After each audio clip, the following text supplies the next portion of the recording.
मित्रों, आपने भी देखा होगा कि पूजा पाठ करने वाले लोगों की जिंदगी बुरे काम करने वालों की तुलना में काफी कठिन होती है।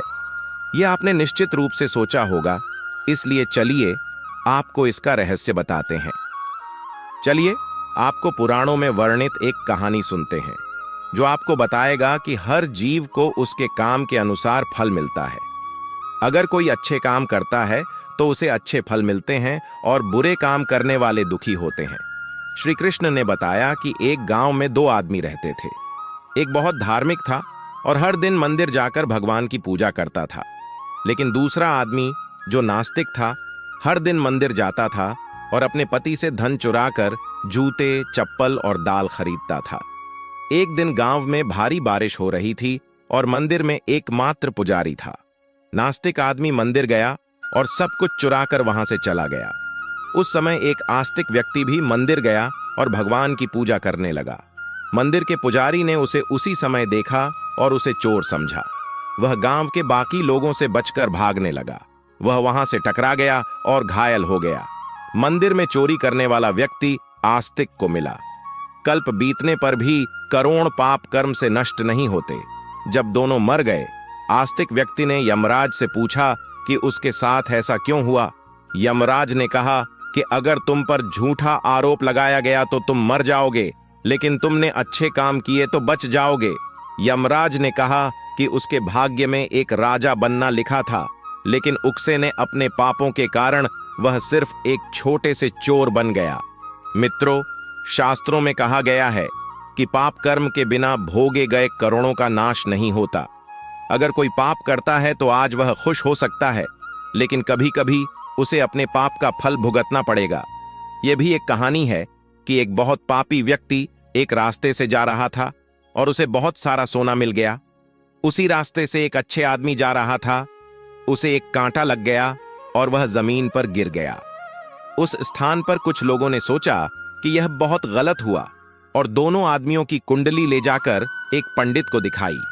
पंडित ने कहा कि पापी व्यक्ति का भाग्य राजा बनना था, लेकिन उसके पाप के कारण अब उसे सिर्फ इतना सोना मिला है।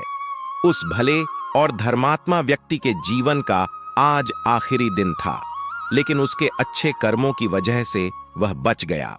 शास्त्रों में कहा गया है कि हर व्यक्ति को अपने अच्छे और बुरे कामों का परिणाम भुगतना होगा। नेक कामों से अच्छे फल मिलते हैं और बुरे कामों से बुरे फल मिलते हैं। हमें अच्छे और बुरे दोनों कामों का परिणाम भोगना होगा। भगवान श्री कृष्ण ने भगवत गीता में कहा कि कर्म की गति को समझना आसान नहीं है। इसका अर्थ यह है कि यह समझना बहुत मुश्किल है कि किस जन्म में हमने क्या किया है और उसका क्या फल मिलेगा।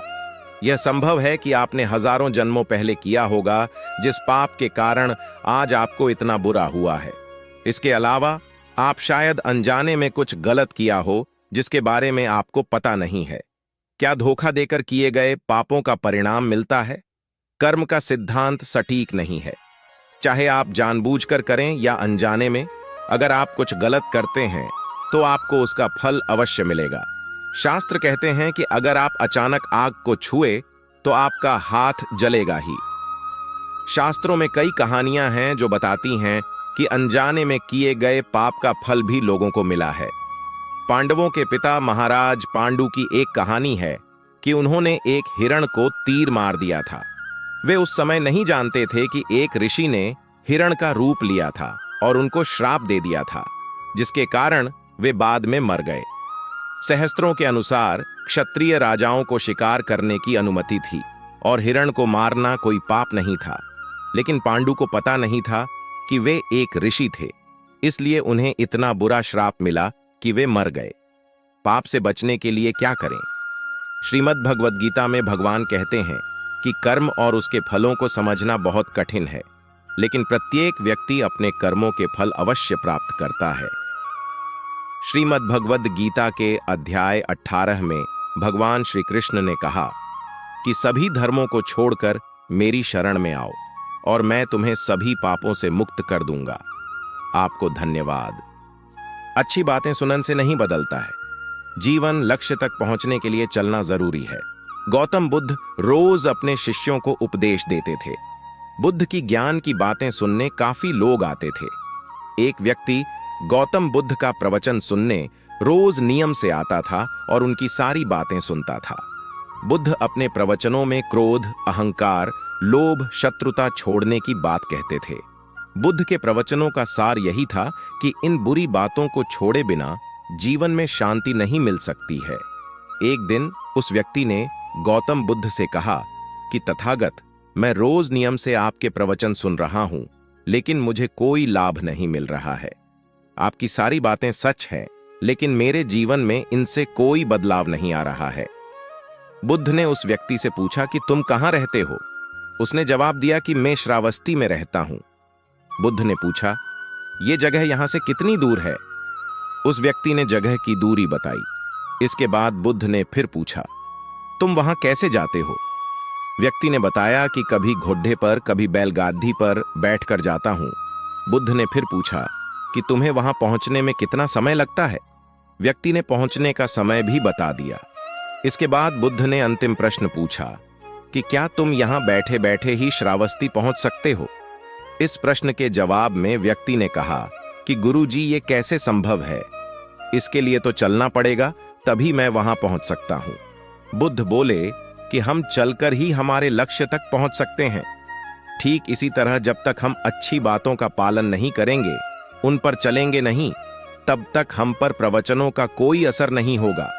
सिर्फ अच्छी बातें सुनने से हमारा जीवन नहीं बदलता है। हमें प्रवचन को समझना होगा और उन्हें अपने जीवन में अपनाना होगा। व्यक्ति को बुद्ध की बातें समझ आ गईं और उस दिन के बाद उसने भी बुद्ध के बताए मार्ग पर चलना शुरू कर दिया। बुद्ध के प्रवचनों से व्यक्ति की सोच बदल गई और उसका मन शांत हो गया। कथा की सीख, इस छोटी सी कथा की सीख यह है कि अगर हम मन शांत करना चाहते हैं तो हमें क्रोध, लोभ, मोह, अहंकार को तुरंत छोड़ देना चाहिए। इन बुराइयों की वजह से हमारा मन अशांत रहता है, शांति नहीं मिलती है।